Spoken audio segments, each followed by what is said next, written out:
Olá pessoal, espero que todas e todos estejam bem. Eu sou Marcos Neira, professor da Faculdade de Educação da USP e membro do Grupo de Pesquisas em Educação Física Escolar.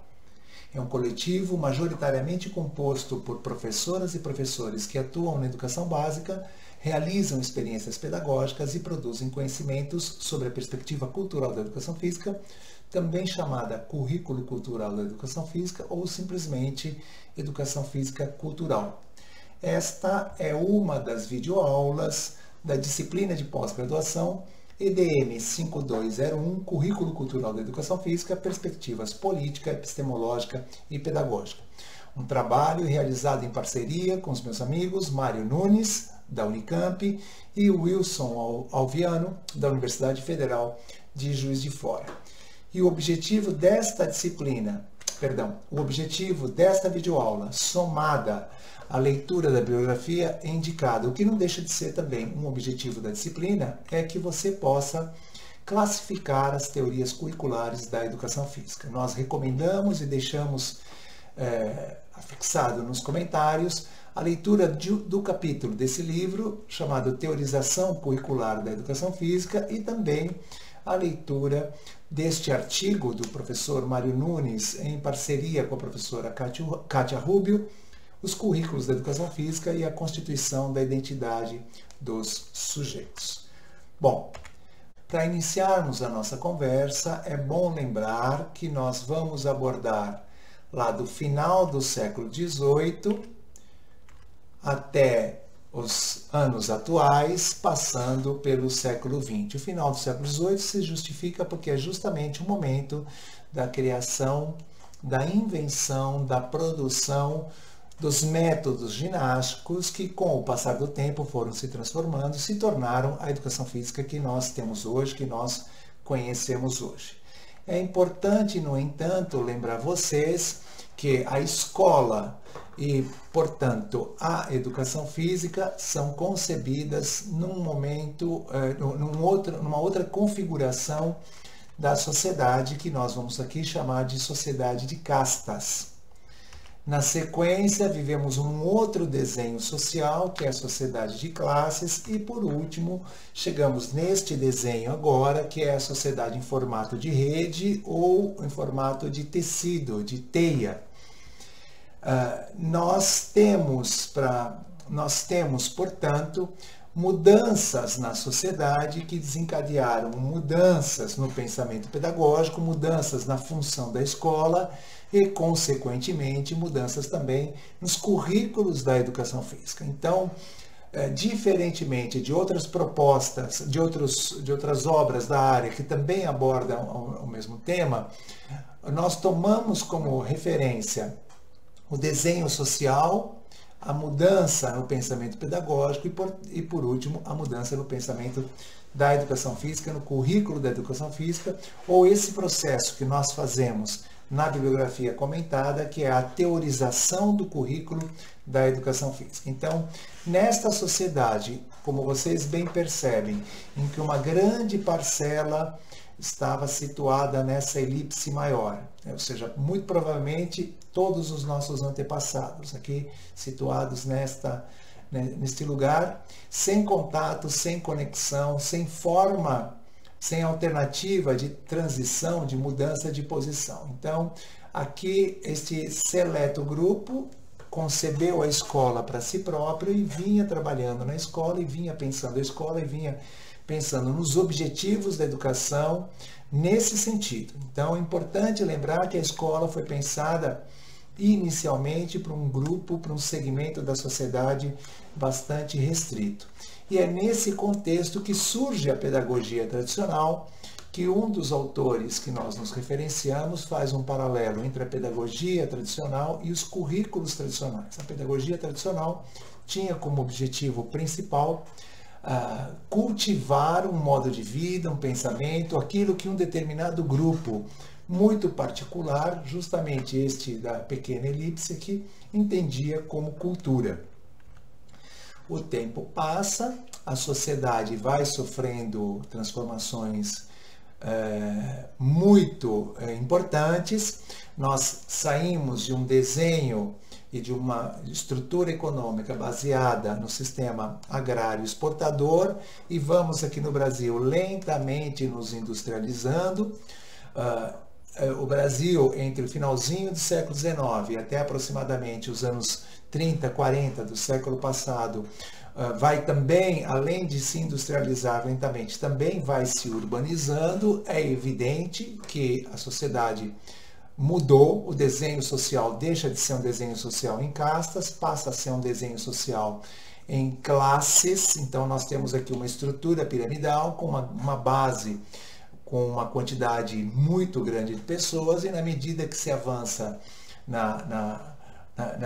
medida em que se progride na estrutura piramidal, você tem cada vez menos pessoas, né? Então, nós temos razões de sobra para pensar que aquele mesmo grupo que estava situado naquela pequena elipse, ele permanece agora, né, no cume dessa pirâmide, no ápice dessa pirâmide. Todavia, numa sociedade de classes, pode ser que exista alguma transição entre as classes, alguma mudança de uma classe para outra, e é nesse lugar que a escola vai desempenhar um papel importante. Obviamente, se você tem um novo desenho social, se você tem uma estrutura econômica que agora está centralizada na indústria e na produção manufaturada, na produção fabril, você não pode mais pensar a escola como um espaço bastante excludente, como um espaço super restrito, como um espaço pensado e destinado a um pequeno grupo. E é nesse contexto que nós vemos o surgimento de uma outra maneira de pensar a educação, que a educação deixa de se fundamentar na filosofia e vai buscar uma contribuição importante, um alicerce muito importante nas teorias da psicologia, ou seja, basicamente na psicologia do desenvolvimento. E se na pedagogia tradicional, se nos currículos tradicionais, por assim dizer, o centro estava na cultura que era, né, nos valores e nos conhecimentos que eram cultivados, trabalhando com uma ideia de cultura bastante restrita, já na sociedade de classes e, sobretudo, com um pensamento pedagógico chamado Escola Nova, que tem figuras importantes como De Crowley, como Maria Montessori, como Celestine Freinet. Estes pensadores da educação vão colocar a criança no centro do processo, vão colocar, para falar a verdade, né, os interesses da criança no centro do processo, e principalmente a partir de um filósofo estadunidense chamado John Dewey, há todo um processo de desenvolvimento da pedagogia ativa. A ideia de que a criança aprende na medida em que ela atua sobre o objeto do conhecimento. Então, nesse contexto, nós temos uma mudança educacional, nós temos uma gradativa expansão do atendimento da escola, e nós temos aqui no Brasil a defesa de uma escola pública, laica e gratuita. Entretanto, uma série de fatores que agora não vem ao caso aqui abordar, mas estão bem disponíveis na literatura, inclusive na bibliografia que nós estamos recomendando. Enquanto a pedagogia nova, enquanto a escola nova apostava todas as suas fichas no desenvolvimento da criança a partir das experiências que a própria criança cultivava e aquelas experiências que eram disponibilizadas pela escola, fatores externos contribuíram para apontar as fragilidades e a extrema valorização do papel do sujeito nesse processo, quase que a desvalorização ou a diminuição da importância da própria escola e do próprio professor e professora na educação nova, na escola nova. Graças às mudanças de pensamento pedagógico que aconteceram no Hemisfério Norte, e graças aos trabalhos na psicologia do desenvolvimento de base empirista, e que apostavam que a atividade proposta pelo professor e pela professora, a maneira de realizar e de abordar os conteúdos, era a principal responsável pelo desenvolvimento cognitivo, afetivo e social e pelo alcance de objetivos de aprendizagem que efetivamente formassem as pessoas para atuação numa sociedade de classes em que a escola faz uma parceria muito grande com o sistema de produção, nós temos aí a emergência do tecnicismo educacional. Então, enquanto a escola nova apostava suas fichas no sujeito, na criança, no aprendiz, o centro do processo pedagógico era a criança e todo o seu desenvolvimento, o tecnicismo educacional vai apostar todas as suas fichas nas atividades propostas pelo professor e pela professora. Então, através de um encontro entre os níveis de desenvolvimento cognitivo, afetivo e social, as fases do crescimento e desenvolvimento afetivo, cognitivo e social, e o tipo de atividade proposta, o tipo de conhecimento que se queria desenvolver, caberia ao professor, caberia à professora bem organizar as atividades, bem organizar os meios para que os objetivos educacionais fossem alcançados. Então, a psicologia, novamente, é uma área de conhecimento que vai influenciar nesse processo e os currículos passam a ser determinados externamente a partir da lógica do desenvolvimento daquela área do conhecimento. Então, a maioria de nós que frequentou escolas muito influenciadas pelo tecnicismo educacional aprendeu praticamente as mesmas coisas a depender da série ou, mais recentemente, do ano escolar em que estava. Então, todas as crianças do primeiro ano aprendiam certas coisas, todas as crianças do segundo aprendiam certas coisas e assim por diante. E a criança do primeiro só poderia progredir para o segundo caso adquirisse, alcançasse determinados objetivos de aprendizagem. Então, a lógica do tecnicismo educacional, como vocês podem perceber, ela está muito presente ainda hoje nas escolas e também bastante presente no discurso pedagógico. Entretanto, esta escola, que como vocês podem perceber, está bem encravada, situada na sociedade moderna e no capitalismo, no sistema capitalista, essa escola ela passa a ser analisada por sociólogos, por economistas, por pedagogos e por pedagogas e começam a aparecer estudos que vão mostrando que esta escola que prometia a ascensão social, a progressão social, na verdade, o que ela fazia era a reprodução da desigualdade. Então, trabalhos na França, na Inglaterra, nos Estados Unidos e também no Brasil começam a denunciar o caráter reprodutivista do sistema escolar. Então, autores como Bourdieu, Passeron, Stabler, Baudelot, Boles e Gintes, Althusser, no Brasil, o trabalho do professor Paulo Freire, vão nos mostrando que o sistema, da maneira como ele estava organizado, a partir do currículo que esse sistema desenvolvia, o que havia era ou um conhecimento exclusivo das classes dominantes, o que se fazia perdurar uma determinada visão de sociedade praticamente inalcançável para aquelas crianças que vinham das camadas mais humildes da população, ou os valores e os procedimentos e as formas de trabalho que os professores adotavam, os valores que faziam circular na escola, eles, na verdade, iam lentamente inculcando os mesmos valores que o capitalismo fazia circular. Por essa lógica, tanto da reprodução da cultura, quanto da cultura dominante, quanto da reprodução da mesma lógica do sistema dentro da escola, na verdade acabava por privilegiar aqueles que já chegavam na escola detentores dessas formas de pensar, dessas formas de agir, dessas formas de aprender. Enquanto isso, aquelas crianças que recentemente, ou aqueles segmentos da sociedade que apenas recentemente tinham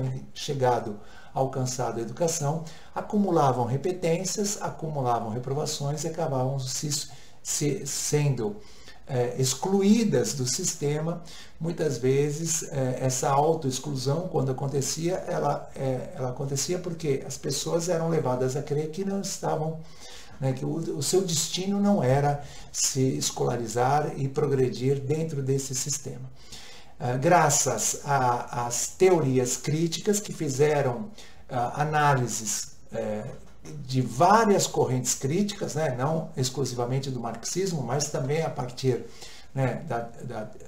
teoria marxista, as teorias críticas como um todo, elas denunciam esse processo que a escola fazia, ou seja, o papel da escola na reprodução da desigualdade social e, obviamente, elas anunciaram a importância de que a educação fosse realizada de tal maneira que permitisse às crianças das camadas populares o acesso aos conhecimentos da cultura dominante, mas de forma crítica, justamente para que, de posse desses conhecimentos, fosse possível transformar a sociedade. Então, o currículo crítico, as teorias críticas do currículo, elas vão contribuir para que uma outra maneira de pensar a educação, não mais centrada no sujeito, não mais centrada nas técnicas em si, não mais novamente centrada nos conhecimentos, mas não simplesmente uma transmissão acrítica dos conhecimentos, muito mais uma reflexão crítica sobre aqueles conhecimentos que faziam parte da cultura dominante. E mais recentemente, aqui já na última década dos anos 90 e já avançando para o anos 90 do século passado e avançando para o século atual, para o século XXI, nós temos dois processos bem interessantes, dois processos que convivem. Importa dizer que, apesar desta explicação cronológica, estas questões convivem e elas se cruzam e elas estão em paralelo também. Então, o que nós vimos no final do século XX foi a emergência de um discurso pedagógico que responsabiliza a escola pelo desenvolvimento de certas competências que podem ser empregadas no mundo laboral, no mundo do trabalho, e a escola não seria mais aquela agência transmissora de conhecimentos, aquela educação conteudista nesse sentido, mas muito mais uma escola que fornecesse conhecimentos aplicáveis no cotidiano e principalmente uma base de conhecimentos que tornasse esta pessoa rapidamente ajustável às mudanças que o mundo do trabalho exigia. Então,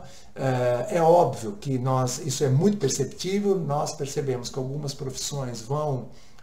lentamente desaparecendo, outras vão aparecendo, e nessa sociedade em que tudo está em mudança, em que você acaba sendo responsabilizado pelo próprio fracasso e compete a você o domínio de uma série de saberes para inserção plena no mundo do trabalho e às vezes até a criação do próprio trabalho,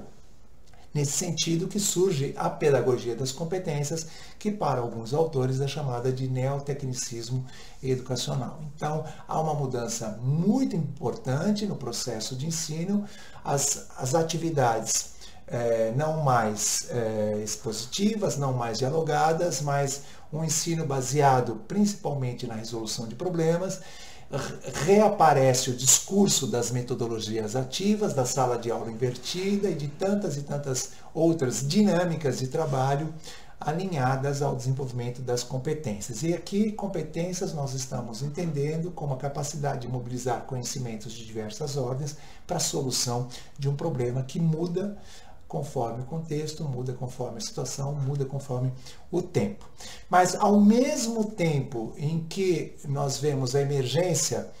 do neotecnicismo educacional nesta sociedade inteira, nesta sociedade em rede, nós também temos uma reflexão baseada em novas formas de análise do social que começam a aparecer nos anos 80 e vão se fortalecendo. E estas outras formas de análise social, elas estão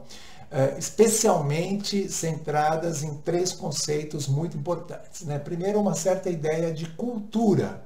ou seja, a cultura passa a ser entendida como campo de lutas pela validação de significados, como território de disputas. Este conceito aparece com muita força nos estudos culturais, mas também ele é apropriado pelo pós-colonialismo, pelo pós-estruturalismo. Um outro conceito importante é o papel atribuído à linguagem. A linguagem, ela deixa de ser vista como forma de representação da realidade, mas ela passa a ser tomada como forma de produção da realidade, de produção da maneira como nós vemos as coisas do mundo.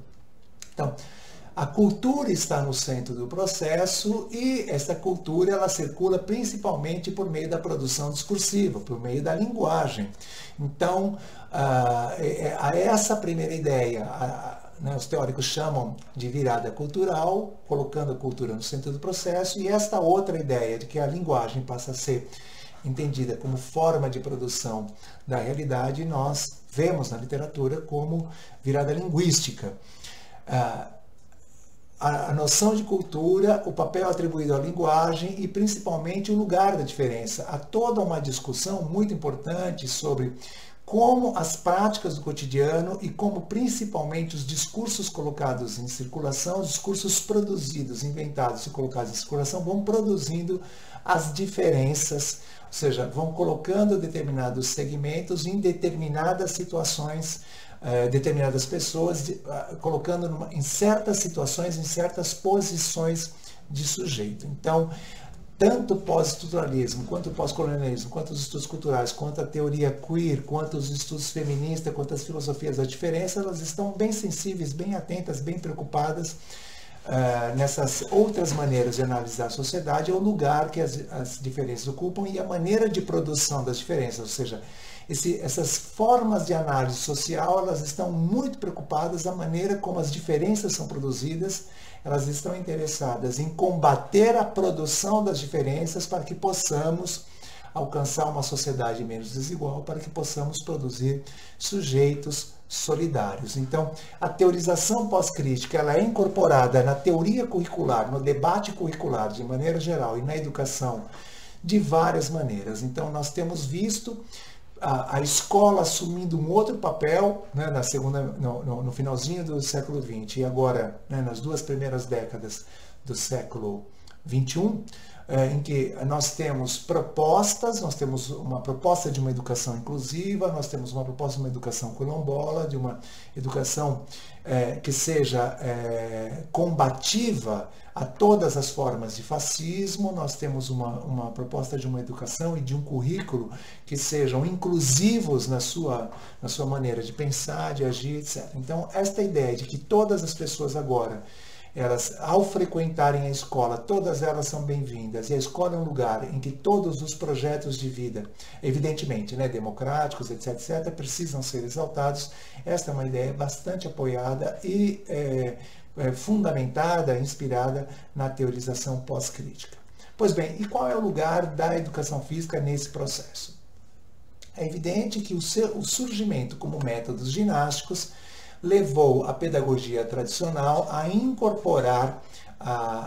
o sistema, né, a incorporar os métodos ginásticos como sistema de ensino. Então, o que você tem naquele primeiro momento é um currículo ginástico, como vocês bem sabem, baseado na anatomofisiologia e preocupado com a formação de identidades saudáveis.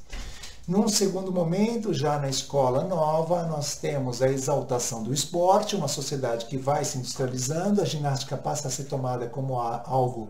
arcaico, algo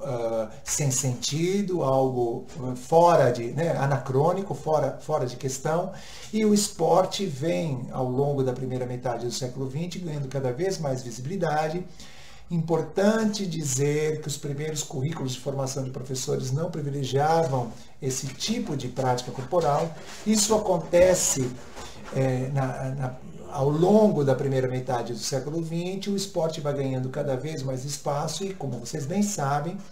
ele ocupa, a partir de 1969, um lugar muito importante nos cursos de formação de professores, e o esporte foi, num primeiro momento, defendido, o esporte enquanto experiência pedagógica foi, num primeiro momento, defendido na Inglaterra, e depois ele é apropriado no mundo ocidental e tem como base a formação, tem como meta, o desejo, o objetivo, a formação de identidades vencedoras, mas continua se baseando na anatomofisiologia. Avançando, nós temos aí um chamado movimento renovador na área da educação física. É importante lembrar que o movimento renovador ele inclui, né, o currículo psicomotor, ele inclui o currículo desenvolvimentista. O movimento renovador ele também inclui os currículos que vieram depois do psicomotor e depois do desenvolvimentista, mas ele não é exclusivamente baseado nas ciências humanas. Todas as propostas da educação física que, de alguma maneira, combatem a preocupação com a melhoria da aptidão física, ou seja, a preocupação com o combate, a preocupação, a formação das identidades saudáveis ou das identidades vencedoras, pode ser encarado como um traço, uma característica do movimento renovador. E você vê, graças à influência da psicologia do desenvolvimento, você tem uma proposta de educação física que surge na França e também ganha muita força aqui no Brasil, que colocava a educação física como meio para, que colocava a educação física como forma de desenvolver e aprimorar o comportamento cognitivo, socioafetivo e psicomotor. Então, se no currículo tradicional o objeto era o exercício físico, se no currículo esportivista o objeto era o exercício físico, no currículo tecnicista, no tecnicismo educacional, no currículo psicomotor, o objeto passa a ser o movimento. Só que desta vez a educação se dá através do movimento. Graças à realização da movimentação, segundo os autores que conceberam o currículo psicomotor, a criança estimula, né, uma série de... A ação motora estimula a irradiação e a conexão nervosas, né, e você tem aí um desenvolvimento integral das crianças. Em paralelo, e com muita força aqui no Brasil também, você tem até hoje obras que continuam impactando os documentos curriculares e as propostas que acontecem na escola. Você tem toda uma preocupação da educação física com o alcance, com o aprimoramento e com o atingimento da fase motora especializada. Ou seja, a ideia é que o papel da educação física seria proporcionar as condições necessárias para que todas as crianças tivessem um desenvolvimento motor pleno. Esta ideia se baseia, né, na psicologia do desenvolvimento, na teoria da aprendizagem motora, na teoria do comportamento motor, na teoria do desenvolvimento motor, e que ela, como você sabe, ela também, assim como a perspectiva psicomotora, o currículo psicomotor, o currículo desenvolvimentista também coloca o movimento como objeto. Bom, o tempo passa e nós temos na segunda metade da década de 90 já uma influência muito grande de um pensamento que coloca a educação física, de um pensamento que vai nutrir a educação física com as contribuições das ciências humanas, da sociologia, da história, da psicologia social e da filosofia. Então, você tem duas propostas de educação física que você identifica contribuições importantes dessas propostas em documentos curriculares e também nas práticas pedagógicas na escola. Você tem uma perspectiva que vai olhar para a educação física a partir do materialismo histórico, você tem uma perspectiva que vai olhar para a educação física a partir da teoria da ação comunicativa, uma que elege a cultura corporal de movimento como objeto, a outra que elege a cultura de movimento, o se movimentar, como objeto, mas as duas elas estão comprometidas com a transformação da sociedade e elas vão olhar para aquelas práticas que acontecem na sociedade de modo crítico e elas vão se comprometer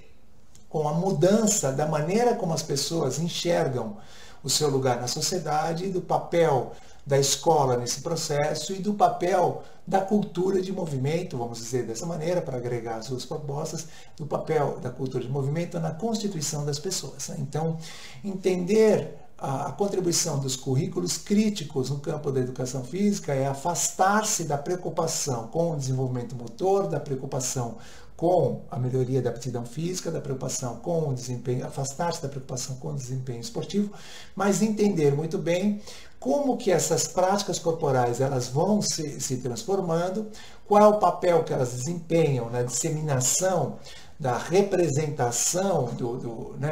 de uma sociedade de classes, como que a educação física pode ir colocando as pessoas como sujeitos do processo, como que nós, enquanto sujeitos, ou seja, os estudantes, evidentemente, enquanto sujeitos, podem atuar por meio da cultura corporal, por meio da cultura de movimento, para transformar esses processos de dominação. Então, há que se levar em consideração que isso trouxe uma mudança muito grande na maneira de entender a educação física, e isso situa de uma vez por todas a contribuição das teorias críticas no campo da educação física, situam de uma vez por todas a educação física na área das linguagens. Se desde os anos 70 se dizia isso, se pensava isso, e os documentos curriculares já apontavam isso, é sobretudo com a contribuição da teorização crítica no campo da educação física que você tem um posicionamento consolidado da educação física na área das linguagens. Ou seja, nós entendemos que na educação física nós não trabalhamos mais com o movimento, nós trabalhamos com a cultura corporal de movimento, e ela se produz e se reproduz por meio da linguagem corporal. Muito bem. Entretanto, como nós já tínhamos anunciado, neste momento, além de contribuições do currículo psicomotor, além de contribuições do currículo desenvolvimentista, além de contribuições do currículo crítico, nós temos também muitas influências e um papel muito forte, sobretudo nos meios de comunicação, que vai olhar para a educação física como forma de aquisição e manutenção da saúde. Então, voltando, se nas teorias críticas, ao influenciarem o currículo da educação física e ao formarem, ao constituírem o currículo crítico, nós temos a preocupação de formar sujeitos emancipados, identidades emancipadas, com o neotecnicismo, o que nós temos é a busca da autonomia do sujeito para condução, organização e condução de uma vida fisicamente ativa. Não é a mesma coisa, ou seja, um sujeito consciente, um sujeito emancipado, um sujeito que conhece o seu lugar naquela sociedade capitalista que vai atuar para transformá-la, é diferente daquele sujeito que vai sucumbir aos ditames dessa mesma sociedade, só que agora já uma sociedade neoliberal, que vai exaltar a figura do empreendedor de si mesmo, e que nós, portanto, teríamos todos nós que cuidarmos bem da nossa própria saúde, cuidarmos bem da nossa alimentação, cuidarmos bem daquilo que a gente vai entender como preocupações higienistas de maneira geral, porque a nós compete ter o corpo em condições de viver, trabalhar e bem desempenhar, principalmente produzir, numa sociedade em que cada vez mais estamos nós responsabilizados pela nossa própria vida. Então, é interessante observar que a noção de saúde que o neotecnicismo educacional prega não é aquela ideia da saúde coletiva, não é daquela ideia de uma preocupação social com a saúde, é muito mais a ideia da saúde individual. Então, o currículo da educação para a saúde vai ensinar as crianças, jovens, adultos, adultas, idosos e idosas que frequentam a escola a como adquirir e principalmente a como manter níveis elevados de condicionamento físico, ou níveis razoáveis de condicionamento físico, porque se pensa que a ideia do condicionamento físico, na verdade, contribui em benefício da saúde corporal. Então, você tem uma distribuição de conhecimentos dentro do currículo que vão ajudar essa pessoa, o sujeito, a organizar e realizar uma rotina de atividades físicas de forma regular. O que você tem, portanto, é a retomada da ideia de identidades saudáveis, mas não exclusivamente a realização motora, como aconteceu no currículo ginástico, copiando um guia, etc., mas agora o currículo da educação para a saúde, e você tem várias influências dessa proposta pelo Brasil afora, em muitos documentos curriculares, o currículo da educação para a saúde ele também vai trabalhar com conceitos que relacionam a fisiologia, a anatomia, a nutrição, etc., relacionam tudo isso com a prática da atividade física e com os efeitos disso para a saúde. Então, convive essa proposta com contribuições da teoria crítica, com contribuições da teoria da teoria curricular crítica, da teoria curricular psicomotora, da teoria curricular desenvolvimentista e, mais recentemente, com a teoria curricular cultural da educação física. Então, como você já percebeu, a teoria curricular cultural, o currículo cultural da educação física, ele tem contribuições, ele vai olhar, ele vai buscar a sua fonte de inspiração, a sua forma de pensar em outras formas de análise do social, que nós já mencionamos, as chamadas teorias pós-críticas do currículo. E o currículo cultural, olhando para aqueles conceitos de cultura, de linguagem e de valorização e afirmação das diferenças, o currículo cultural vai colocar a cultura no centro do processo. Então, uma perspectiva cultural da educação física ela está bem preocupada em tematizar as práticas corporais, ela está bem preocupada em fazer circular nas aulas os vários significados atribuídos àquela determinada prática corporal que está sendo tematizada. O currículo cultural da educação física, ele elege a ocorrência social de uma certa prática corporal como objeto. Ou seja, o currículo cultural da educação física, ele não procura combater a obesidade, não procura combater os chamados malefícios das doenças hipocinéticas, ele não procura desenvolver a motricidade, ele não procura transformar a sociedade através do empoderamento das camadas populares. O currículo cultural da educação física, ele simplesmente está preocupado com a formação de sujeitos solidários e ele faz isso tematizando as práticas corporais de vários grupos sociais, ele faz isso fazendo circular conhecimentos pertencentes a vários grupos sociais, ele faz isso formando as crianças, jovens, adultos e adultas, idosos e idosas que frequentam a educação básica para uma leitura mais elaborada, uma leitura mais qualificada da ocorrência social das práticas corporais e também para a produção dessas práticas corporais. Então, o currículo cultural da educação física, ele está especialmente preocupado na maneira como as pessoas fazem e